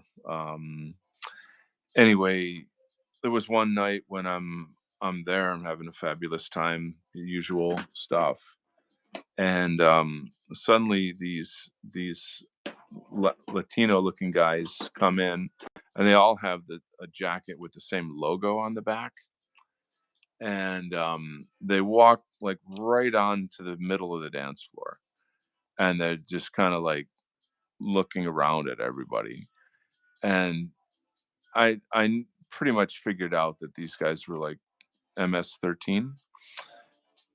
If not, there was something similar to that, but I know that there's MS-13 in this area, and I just grabbed my coat and walked out, and that was it. I just left. I'm like, I don't want to find out what's going to happen. You know, these guys don't come to this club. It's not a normal thing. So if they're here now, what the fuck are they looking for? You know what I'm saying? So I'm not in the mood to find out. I'm just gonna take off. So I got out of there. There rarely is, in the times I've been to that club, I've only seen one really bad thing happen. It was pretty awful, though. I have encountered one of, if not the most concentrated cringe videos ever created. Well, I would thank you very much to not send it to me. And now that we have that understanding, I think we can move forward. Yeah. I'm willing to let go of the past if you are, okay? Because I'm not going to fall for that again. Uh, let's see. I'm the same way. Yes. Dad says drugs bring the seedy types. I was that type as a youth. So we were all young once, and nobody was, well, maybe somebody, but most of us are not born into this culture, of the white positivity and such. So I don't talk about drugs on this show. I don't think that it's part of the show, but I agree with what you're saying. A lot of the people that I know on the house scene have, I mean, there was one club I was at, and there were like three overdoses in one evening at this club.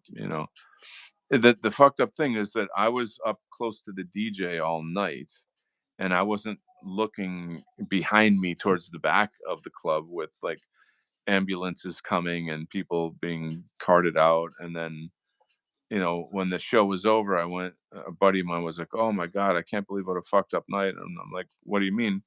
Well, didn't you know? And then, like, I found out these things. Um, but overall, though, I don't see, I don't know. I feel like the people that abuse drugs, they're not around very long. Like, they come and they think they're like, "Oh yeah, I'm cool. I'm on the scene and something," and then they do something stupid and they make enemies quickly, and then they disappear, and then it's good for the rest of us who are really just positive vibing. So there you go. Um But I'm telling you, it's house music, and not the music itself so much, but like the dancing and being out there. I just can't tell you how healthy it is for me. Like it is such a fucking huge mental, emotional, spiritual release. Um, I'm fortunate that I know a lot of lovely people on that scene. A lot of gorgeous girls too. Like, oh, holy cow! And I'll be honest, that's a huge part of it for me. Is just vibing with these super fine, beautiful women is just a wonderful feeling. Um, and there you go. Yeah. Oh, baby.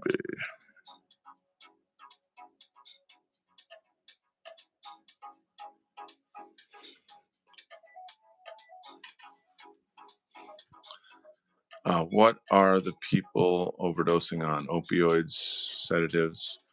Um, so that particular show had some people that were not like scenesters. They weren't house music fans. They were like people that had heard that the scene was really good and wanted to come and be a part of it. So they were more like, oh, trailer trashy kind of people. I hate to say, but like that's they were. You could tell by the way that they behaved that they thought they were putting on a big show for everybody. And people in the house music scene don't act like that. They're very genuine. They're more authentic kind of people. Even though it seems pretentious, I mean, I'm sure there's pretentious people on it and are out there, but not in the one that I'm in anyway. Maybe if you went to New York City or uh, I don't know, New Jersey or someplace, you might find more of those kind of people. But where I live, um, just good, fun people, very, very genuine, and that is a big deal. That makes a huge difference. Um, so, like, I guess there's club drugs. I mean, I don't do those things, so I'm not like gonna talk so much about that. But when you're on the scene for a while, you will hear about this or that, and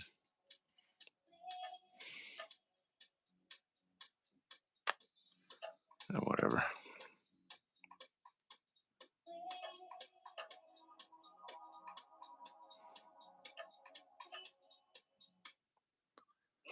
Oh, there goes a commercial for you. Dee, dee, dee, dee, dee, dee, dee, dee, dee. All right, shut up. Hey, you boss. Woohoo! Look who's here. CG and ENG. Nice. What is shaking, guys? I am kicking it with the superhero inking job. Having some fun. Some interesting conversation with my friends here. We got some big brains in the audience here, too. Talking about Spengler and Steiner. Some cool convos. Welcome aboard. Yes, CG is an old friend. He's been on a lot. ENG, welcome. Always great to have new folks here. Um, I get new visitors like pretty much every show. They might just kind of pop in for a short time, but it's pretty neat though. It's pretty cool. I appreciate them.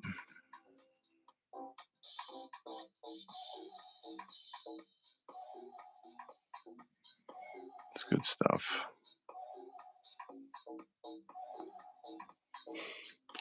Western Kind says they were putting on a big show. What kind of behavior was being engaged in? My mind is attempting to create a more detailed image of the scene. So I'll tell you how it went down. So I'm, I'm, I go to a lot of these shows. I know all the good DJs. A lot of the regular, like every DJ, kind of has their own following. So you get to know the people that go to particular shows. And so when say 4 DJs play on one big show, then you know a lot of people at the show, you know. And this particular event is something like that. So it's well advertised, and it's just become really famous locally. Um, but the problem is that, like, just because you hear it's really cool and, very popular and stuff, what happens is you get people who don't belong to the culture, don't understand the culture, and they come kind of snooping around, and they're like, "Oh, I want to see what the big party is all about, I want to be cool, whatever." And I remember getting out of my car and heading into the event, and I saw these particular people, the ones that overdosed later. And the girl is wearing these pants that are, oh God, it's like her father would have been pretty upset to see this. Just super revealing, and the tattoos and the trailer trash kind of stuff, and they were just kind of acting like they were voguing, and like, oh, we're so cool, and ha ha ha, and all, just like fake happiness. Like, oh, look at us, we're having a crazy time, we're so crazy, we're having a great time, we're so funny, we're so crazy, ha ha ha. It's kind of like a bad TikTok show or something, and it's very inauthentic. And so, like I said, people on the scene, they can see that, and they move away from it because it's frankly kind of creepy, and like the dude on the scene, it's a type of a guy that he's a blue collar guy. You can tell he's, sort of really sunburned and just very gruff. He's like a very gruff blue collar worker guy. And he's got this super, super slutty girlfriend who's just working overtime to make sure that everybody knows she's so sexy, and it's just stupid as shit. Um and then, like, at some point in the show when we're dancing, I can remember the guy actually asked me something about, like, where can I get some drugs or something. And I'm like, "Oh, I don't know anything about that. That's not my scene, you know?" And so, um, I don't know if he bought something there or if he brought something there. It strikes me as a guy that probably brought his own shit, and I think I heard it was meth.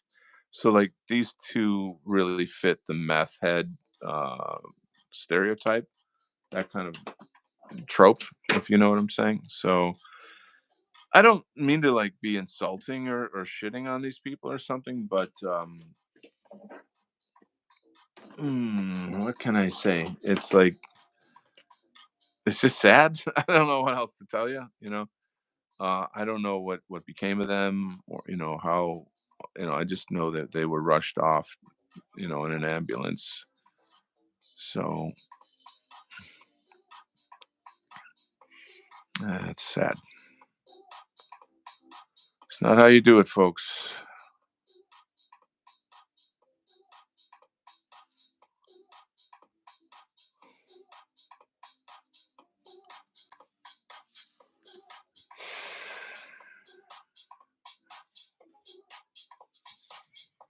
Anyway,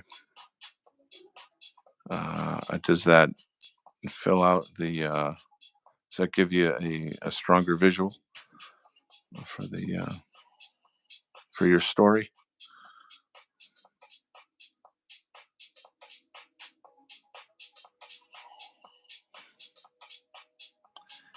And, again, by telling you that story, that's like not normal at all. That's not the norm whatsoever.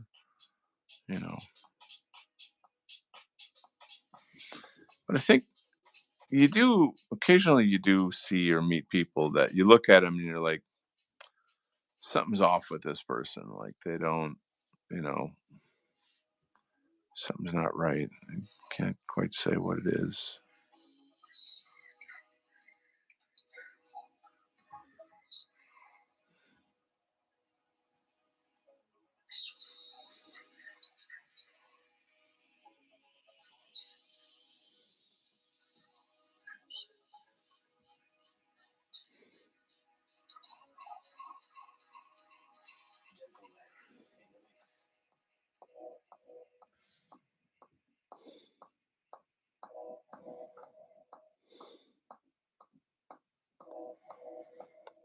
I'll say that a big motivator is that I had a crush on this one girl for a pretty long time. I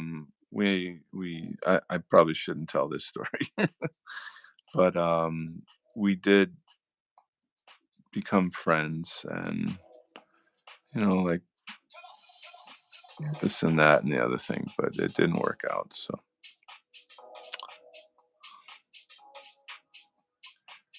but I tell you, if you fall for a girl and she's out at these events, you're going to be at these events too. You know what I'm saying? So that was a huge, for quite a while there. That was a huge thing for me. Big motivator. Um, so I'm gonna read some comments. See if I can catch up on this a little bit. Um,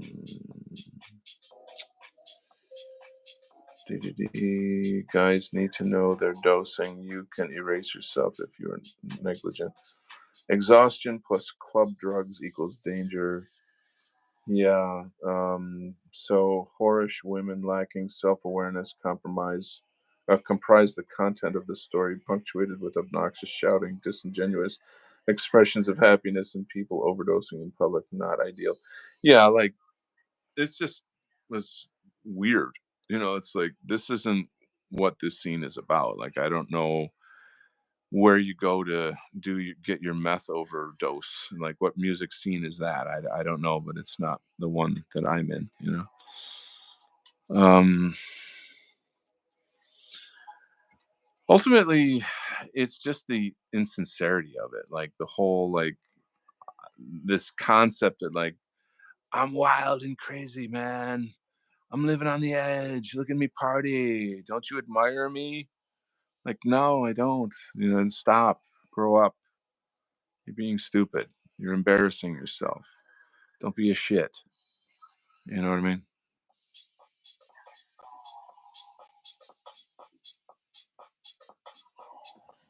That's stupid.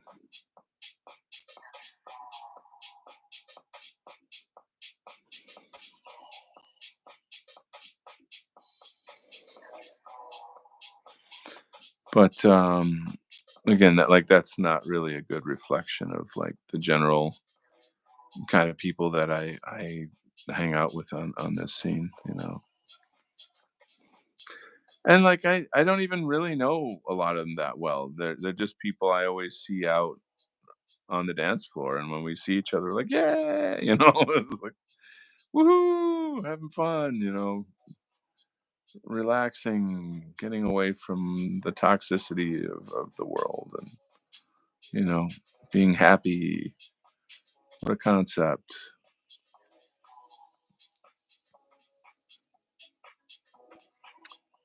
But I'm a big, I don't know what the word is like. I like the ladies, and I like to go where the ladies are. And so if I know that there's a good time to be had, I will go enjoy myself. So,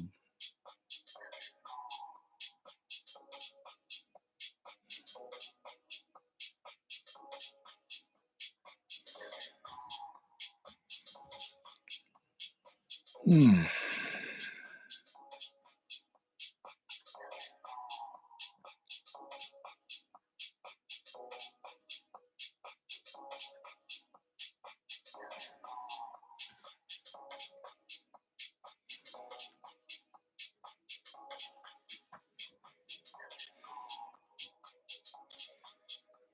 Um, so while, like Western kind, while that happened, it's like I said, it's not the norm. You know,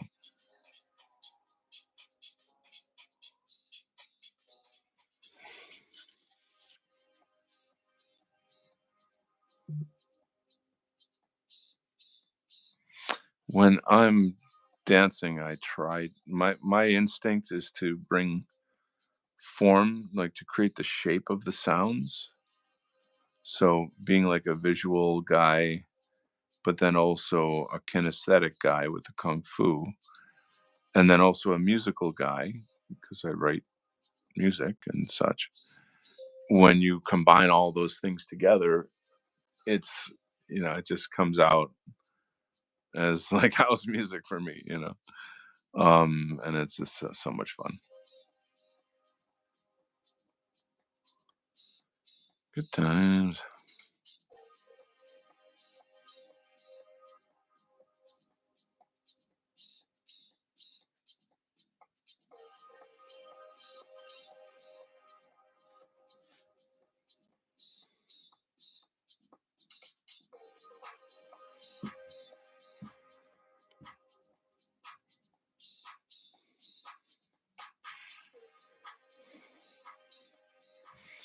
Well, this is coming together nicely. Like the way this character looks.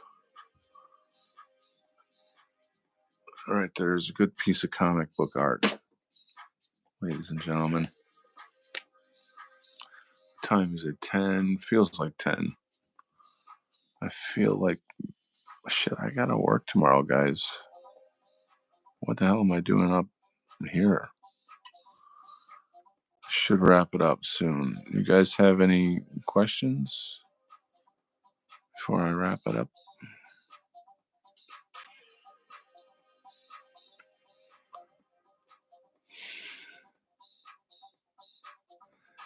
I think there was a time when I didn't like house music because I thought it was too repetitive. Um, I mean, there's different forms of techno and stuff. Um, I guess like I've I've come to understand like the trance like qualities of it. Um, and then like you got to have a good DJ though. There's my buddy I was talking about before. He's phenomenal. Like he's one of the best DJs that I've ever heard. He totally knows how to run a party. Like he smashes it every single time, like every single gig. And he throws this particular gig in town, and then he'll have invites other DJs to, they have like maybe four DJs in a night or something. And he goes on, and then when he gets off, like the DJ that's following him better be fucking good, man, and it better pick it up right at the same energy level. Otherwise, you suck. Like get the fuck out of town. And that's what happened recently. Is he had these new DJs, and like they take a really long time to build up to the thing, and then the way it works is it's the same thing. There's like a crescendo. You build up, you crescendo, and then you drop the beat, and then you dance, dance, dance, and then you might fade off, or you can then build it up again, drop the beat. Da, da, da. It's a thing. It's a style. And these guys would like drop the beat and then wait and wait and wait and wait before they start building it up. I'm like, you I want to I literally want to punch these people. I'm like, you're ruining this experience. Like people come out once a night or once a week to like go have fun, and like if you call yourself a DJ, you don't even understand how it works. Like it shit like that.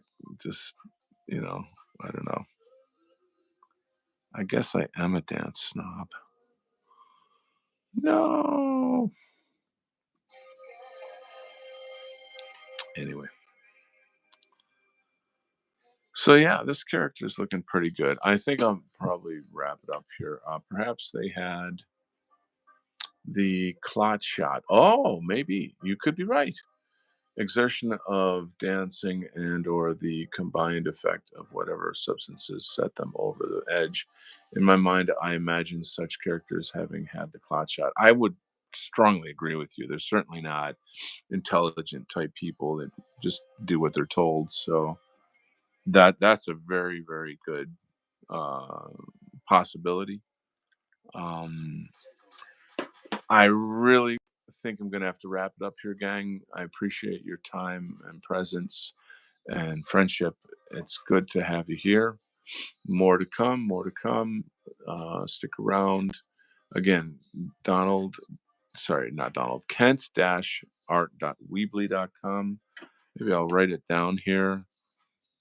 and then kent-art.weeb.